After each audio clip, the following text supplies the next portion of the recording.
नमस्ते all of you. मैं हूं मुदिता और आप सभी का स्वागत है मुदिता आईएएस वॉरियर्स में। बच्चों, आज से हम एक न्यू सीरीज स्टार्ट कर रहे हैं जिसमें विद इन 5 मिनट में आपको चैप्टर की पूरी समरी दी जाएगी। इसमें आज हमने चैप्टर लिया है वर्क एंड एनर्जी क्लास 9 का। सो स्टार्ट करते हैं। देखिए, जो अर्थ पे जितने भी लिविंग ऑर्गेनिज्म है, प्लांट्स हो, एनिमल्स हो या ह्यूमन बींग्स हो, ठीक है। वैसे साइंस की लैंग्वेज में केवल 2 चीजें होती हैं, plants and animal. We are also called as a animal, हम भी एनिमल की कैटेगरी में आते हैं। तो ये डिफरेंट एक्टिविटीज करते हैं, जैसे कि हम चलते हैं, फिरते हैं, सोते हैं, उठते हैं, ठीक है, पढ़ाई करते हैं, तो हमें इसके लिए एनर्जी की रिक्वायरमेंट होती है।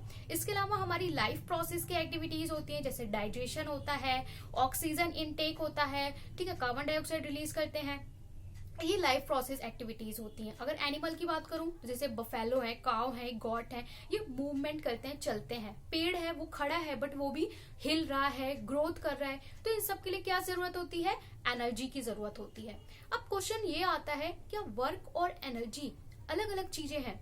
तो देखिए, वर्क और एनर्जी एक सिक्के के 2 पहलू हैं। जैसे कि आपने प्रोबेबिलिटी में पढ़ा हुआ है कि बहुत ज्यादा पढ़ लिया है, कॉइन है, एक हेड होता है, एक टेल। इसी तरीके से हमारा एनर्जी और वर्क एक दूसरे से इंटर रिलेट है, एक दूसरे से बहुत ज्यादा क्लोज है। क्योंकि आप कोई भी वर्क तभी कर पाओगे जब यू हैव अ एनर्जी। 2 दिन तक आप खाना मत खाओ, आप कुछ काम कर पाओगे? इनफैक्ट आप बोल भी नहीं पाओगे। जैसे मैं यहाँ पे बोल रही हूँ, पढ़ा रही हूँ, तो ये भी एक एनर्जी फॉर्मेशन है। साउंड रिलीज हो रहा है, तो ये भी एक एनर्जी फॉर्मेशन है, ठीक है। तो काम करने के लिए एनर्जी की जरूरत है, और एनर्जी होगी तभी कोई काम हो पाएगा। और एनर्जी को एक फॉर्म से दूसरे फॉर्म में बदलने पे भी कोई ना कोई वर्क डन होता है। तो ये क्लियर हो गया कि एनर्जी और वर्क आपस में इंटर रिलेट है। अब फर्स्ट ऑफ ऑल बात करते हैं हम वर्क की, कि व्हाट इज वर्क। क्या आप मुझे बता सकते हैं कि वर्क क्या है साइंस की लैंग्वेज में? मैं आपका काम इजी कर देती हूँ, आपको 3 एग्जांपल्स देती हूँ। कहाँ पे वर्क हो रहा है, कहाँ पे नहीं हो रहा है, क्या आप मुझे बता सकते हैं? पहला एग्जाम्पल है, एक स्टूडेंट है, वो कह रही है, मैम मैं 3 घंटे से लगातार पढ़ रही हूँ। मैंने सुबह से नोट्स बनाए, 3 घंटे से एक जगह से उठी नहीं हूँ और लगातार पढ़ाई कर रही हूँ। दूसरा है, आपकी मम्मी किचन में 2 घंटे से खड़ी होकर खाना बना रही है। तीसरा एग्जाम्पल है, एक पर्सन है, उसने बहुत सारा लगेज उठा के एक जगह पे खड़ा हुआ है। इन तीनों ने काम किया। आप सोच के कमेंट सेक्शन में बताइए, इन तीनों ने काम किया। 3 घंटे पढ़ाई करने वाले ने, 2 घंटे खड़े होकर किचन में मम्मी ने खाना बनाया, और एक बंदे ने बहुत सारा लगेज लेके एक जगह पे खड़ा हुआ है। तो आप बोलेंगे यस, इनने काम किया, इनकी एनर्जी यूज हुई है इसमें। बट अगर मैं फिजिक्स की लैंग्वेज में, मैंने पहले ही कहा था फिजिक्स और साइंस की लैंग्वेज में, तो साइंस बोलेगा no, there is no work done, यहाँ पे कोई भी काम नहीं हुआ है। आप बोलेंगे क्यों भाई, इसमें एनर्जी तो वेस्ट हुई है, तो काम कैसे नहीं हुआ है? अब मैं बताती हूँ। देखिए, साइंस की लैंग्वेज में काम तभी माना जाएगा जब यू हैव एन ऑब्जेक्ट। आपके पास एक ऑब्जेक्ट है, इस ऑब्जेक्ट पे, ठीक है, आप बोलेंगे मैम ये फोन है, कोई भी चीज ऑब्जेक्ट हो सकता है। तो ये एक ऑब्जेक्ट है, जब आप इस पे एक फोर्स अप्लाई करते हो, दिस इज अ फोर्स। जब आप इस पे एक फोर्स अप्लाई करते हो और इसके अंदर डिस्प्लेसमेंट होता है, मतलब कुछ मूवमेंट होता है, then we call as a work. तो हम बोलेंगे कि वर्क हुआ है, काम हुआ है। इसी से हमारा फॉर्मूला बन जाता है, फोर्स इंटू डिस्प्लेसमेंट, ठीक है। Force into displacement is called work. अब आपको इसमें कुछ रटने की जरूरत नहीं है, ठीक है। डेफिनेशन कोई बोले वर्क की, when we apply a force on an object, the object is displaced, then it is said to be work. Simple है, फोर्स इंटू डिस्प्लेसमेंट। किसी ऑब्जेक्ट पे फोर्स लगाया तो ऑब्जेक्ट मूव हुआ, तो उसमें वर्क डन हो गया, अदरवाइज नहीं हुआ। अब आप अपनी मम्मी से जाके बोलिए, मम्मी आप 2 घंटे खड़े होकर खाना बनाया, आपने कोई काम नहीं किया, तो आपको पिटाई भी पड़ सकती है। बट साइंस बोलेगा जी हाँ, उन्होंने कोई काम नहीं किया। तो आगे चलते हैं। अब बात करते हैं कि जो वर्क है, work should be positive, work should be negative and work should be zero. Work positive हो सकता है, नेगेटिव हो सकता है, जीरो हो सकता है। कैसे हो सकता है? अगेन आपको मैं ये ऑब्जेक्ट दिखाऊंगी। जब आपका ऑब्जेक्ट है, जिस डायरेक्शन में आप ऑब्जेक्ट पे फोर्स लगा रहे हैं, ऑब्जेक्ट उसी डायरेक्शन में मूव हो रहा है जहां पे आप फोर्स लगा रहे हैं, तो हम इसे बोलेंगे पॉजिटिव वर्क डन, ठीक है। अगर आपका जो ऑब्जेक्ट है, जिस डायरेक्शन में आप फोर्स लगा रहे हैं उसके अपोजिट डायरेक्शन में मूवमेंट हो, तो उसे हम बोलते हैं नेगेटिव वर्क। पॉजिटिव वर्क का बहुत सारे एग्जांपल है, जैसे कि मैंने आपको दिखाया, किसी भी ऑब्जेक्ट पे आप लगाइए, बच्चा खिलौने को पुश कर रहा है, वो मूव कर रहा है। और अगर आप बोले नेगेटिव वर्क का एग्जांपल, तो जैसे आप बॉल फेंकते हैं तो कैच करता है ना, जो कीपर होता है, बॉल कीपर बॉल को कैच करता है तो क्या करता है, बॉल रोकता है अपोजिट डायरेक्शन में। इसके अलावा कार अगर आपने ड्राइव करते हुए देखा हो, ब्रेक लगाते हैं, जिस डायरेक्शन में जा रहे हैं अपोजिट डायरेक्शन में, सो वो ये क्या है, नेगेटिव वर्क है। अगर मैं बात करूं जीरो वर्क, जीरो वर्क क्या होता है, ये ऑब्जेक्ट है, इस पे आप सेम फोर्स दोनों तरफ से लगा रहे हो, तो ये ऑब्जेक्ट मूव करेगा, नहीं वर्क करेगा, तो इसे हम क्या बोलेंगे, जीरो वर्क कहेंगे। अब वहां पर बात करते हैं हम एनर्जी की, ठीक है, वर्क डन हो गया। इसके अलावा वर्क से जुड़ा हुआ एक थोड़ा सा और चीज है कि आप बोलते हैं कि मैम फोर्स लगाया, डिस्प्लेसमेंट हुआ, वर्क हो गया, ठीक है। और इसके कुछ एग्जांपल्स मैं आपको दे देती हूँ वर्क के और नॉन वर्क के। जैसे कि आप बैठ के पढ़ रहे हैं, कुछ लिख रहे हैं, सिंगिंग कर रहे हैं, टॉकिंग कर रहे हैं, टीवी देख रहे हैं, तो ये सब कोई वर्क नहीं है, क्योंकि यहाँ पे आपने डिस्प्लेसमेंट नहीं किया। आप इस वीडियो को देखते देखते चल के अपने बालकनी तक जाइए तो आपने काम कर दिया, क्योंकि आप पैरों पे फोर्स लगाया, फ्रिक्शनल फोर्स हुआ, डिस्प्लेसमेंट हुआ और आपने एक वर्क कर दिया। अब आप बात करेंगे काम किया, तो आप स्कूल चल के जा रहे हैं, ठीक है, कुछ भी जहां पे मूवमेंट हो रहा है तो आप काम कर रहे हैं। अब हम चलते हैं एनर्जी की ओर।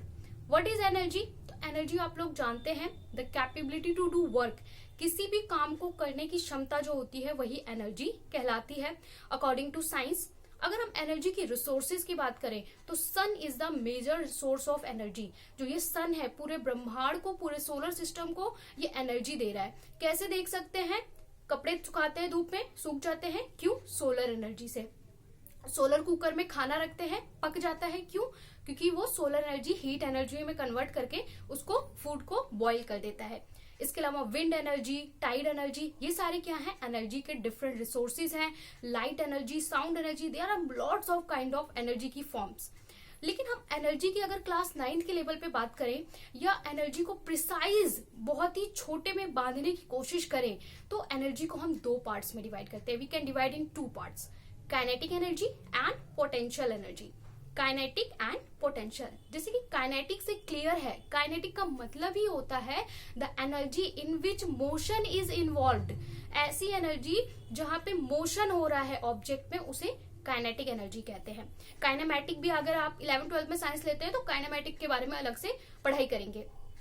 काइनेटिक एनर्जी की अगर मैं बात करूं तो इसका फॉर्मूला होता है हाफ mv², 1/2 mv²। यानी काइनेटिक एनर्जी में 2 ऐसी चीजें हैं जिसपे रिस्पॉन्सिबल होती है kinetic energy. Mass of an object, velocity of an object. Mass, ये जो ऑब्जेक्ट है जितने पार्टिकल से बना हुआ है, दैट इज देयर मास, ठीक है। तो mass and the velocity, velocity, जितनी वेलोसिटी से ये ऑब्जेक्ट मूव करेगा वो उसकी क्या है, वेलोसिटी है। तो इसका फॉर्मूला होता है काइनेटिक एनर्जी का हाफ mv²। तो अगर मास बढ़ेगा ऑब्जेक्ट का, ऑब्वियसली उसमें काइनेटिक एनर्जी बढ़ेगी, वेलोसिटी भी बढ़ेगी तो भी उसमें काइनेटिक एनर्जी बढ़ेगी। तो इससे ये बात समझ में आती है कि जितनी भी मूविंग बॉडीज होती हैं, जितनी भी मोशन में चीजें होती हैं, उन सब में काइनेटिक एनर्जी होगी। जैसे कोई कार चल रही है, काइनेटिक एनर्जी है।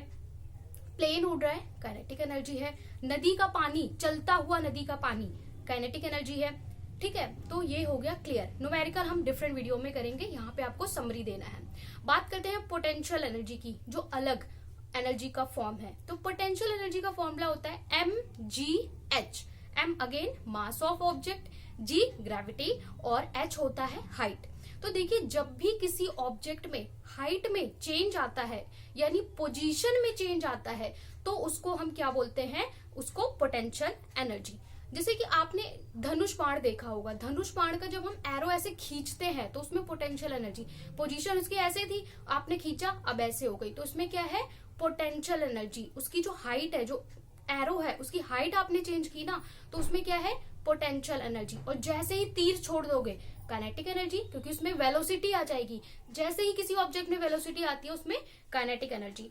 पोटेंशियल एनर्जी का एग्जांपल ये भी हो सकता है, ये ऐसे है, ठीक है, तो इसकी हाइट कम है, ठीक है। अभी इसकी हाइट क्या है, ये इसकी हाइट है, जैसे मैं इसको ऐसे कर दूंगी तो इसकी हाइट में चेंज आया, यानी कि इसमें पोटेंशियल एनर्जी हुई, ठीक है। इसी तरह धनुष बाण का एग्जांपल हो गया। तो और जैसे ही हाइट में चेंज आए, जैसे कि मैंने ऑब्जेक्ट को फेंका तो इसकी हाइट क्या है, ये जो है ये इसकी हाइट है।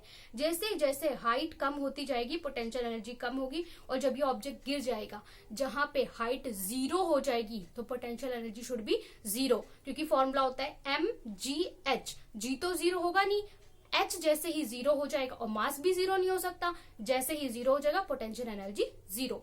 अब एक दूसरी बात आती है, कोई भी ऑब्जेक्ट है उसमें टोटल एनर्जी कितनी होती है? टोटल एनर्जी होती है kinetic energy plus potential energy, kinetic plus potential. अगर आप बोले कि मैम इस ऑब्जेक्ट में पोटेंशियल एनर्जी 0 है, तो इसका मतलब इसमें 100% काइनेटिक एनर्जी है, ठीक है, और पोटेंशियल एनर्जी 0, तो भी आप बोलेंगे kinetic energy plus potential energy equal to constant. Constant मतलब हमेशा या तो ये ज्यादा होगी या तो ये ज्यादा होगी, लेकिन सम अप करने पे दोनों हमेशा 100% होंगी। इसका हमने वर्कशीट में एक बहुत अच्छा एग्जांपल किया था, जहां लगातार हाइट के साथ पोटेंशियल एनर्जी बढ़ रही थी, काइनेटिक घट रही थी, ठीक है। तो वो वाला एग्जाम्पल हम एक अलग वीडियो में, अगर आप इस चैप्टर का पूरा लेक्चर वीडियो चाहते हैं कि मैं चैप्टर आपको पढ़ाऊं पूरा बुक से, तो कमेंट सेक्शन में बताइए। न्यूमेरिकल का वीडियो चाहते हैं तो कमेंट में, और इसी तरह और भी चैप्टर के समरी वीडियो चाहते हैं तो भी आप कमेंट में बताइए। बाय बाय, 5 मिनट में इतना ही मिलेगा।